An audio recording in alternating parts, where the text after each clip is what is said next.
So just want to demonstrate a few differences between the different weaves. Here this is a Slatts weave, it's called. A few different projects here. This is one of my first ones. I'm still learning very much about paracord and different techniques. This is a Slatts weave. This is a 6 loop pattern. This is a gun belt that I originally made it as a belt, but I found it too wide with 6 loops. And you can see a lot of people complain about the Slatts weave because it's hard to not have them twist as you go. You can see here it's pretty good there, but there's definitely inconsistencies on this one. And that happened from not really knowing what I'm doing. But as I've done a few of them now, I've gotten better at it. One thing that's really nice about the Slatts weave is it's kind of there's a bit of a springy stretch to it. For belts and for gun straps, it's quite nice. Here's a double Cobra Weave, and it doesn't really have anything like that. The other thing I like about the Slatts weave is you can really finish the end really nicely. You can basically, when you're done, because the whole weave is slightly on an angle, you can basically finish it on an angle and weave it back in on itself, and you can almost not tell. You can see right there where my end is. I just put a little dab of shoe glue there to keep it. Now this one I made too long, so I'm going to shorten it. So this is a 5 loop width.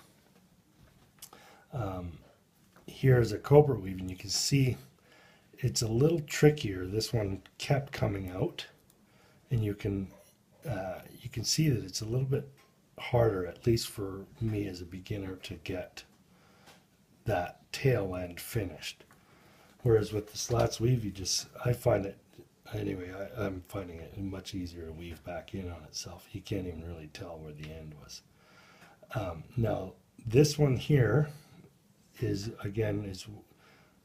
not bad. It's pretty good. There's very few inconsistencies in this one. And again, on this black one here, it's getting more and more consistent. Now, I just want to show you a couple of the tricks in order to get that. One is there's several variations. Some people use pliers to get this loosened off, and so they go like this. I don't bother with the pliers, but if you pull straight up like that, and this is a 5 loop width. This is a 4 loop width. You can see the difference there. 5 seems to be almost perfect for a man's belt. 6 is just slightly too wide. Anyway, so say you went there. So some guys, and I tried this, and it was okay, but I just didn't find it as good, is some guys were twisting these to the right so that you're always getting your loop exactly the same. But I found it better. I found it better to simply come in, leave it straight up, and come in the back every time.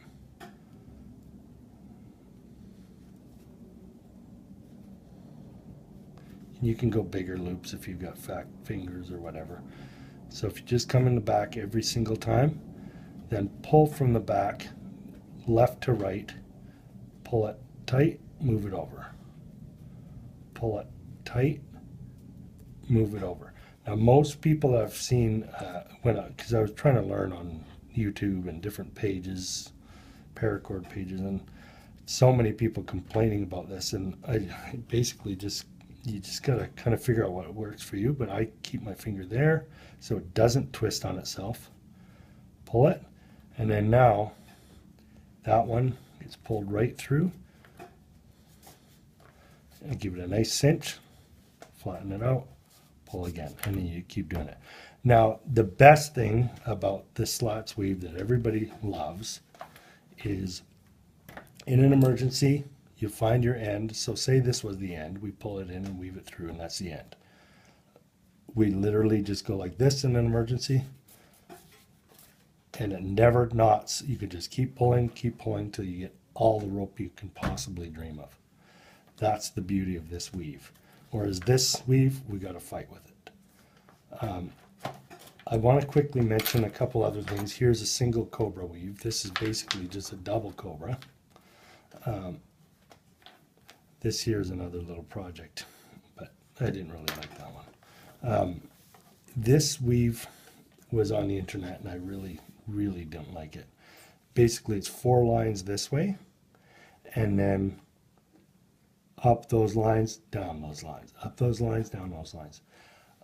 It doesn't look nice. I found it, the problems with the 4 lines this way, they basically have to be attached somewhere. These guys do, because they get stretched out on a board, and then as they're stretched, but you still need to connect them and join them, and then it's a very slow weave, and it just doesn't look that great. And in order to take it apart, you got to fight with it, and it doesn't come apart like the Slatts weave does.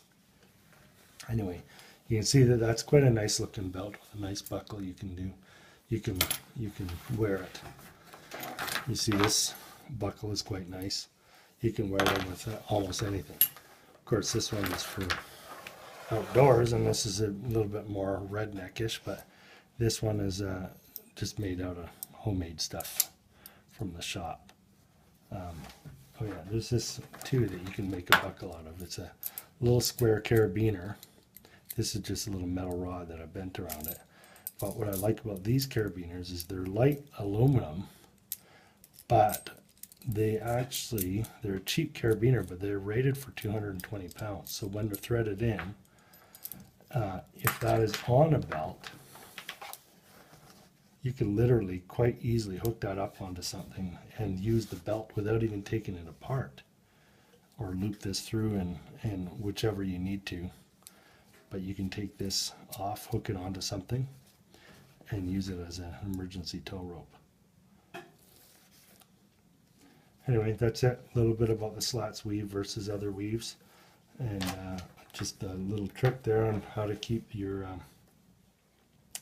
thing from twisting. This does, if you're not careful, if you don't find a technique that works for you, you will find this exact thing where it's inconsistent.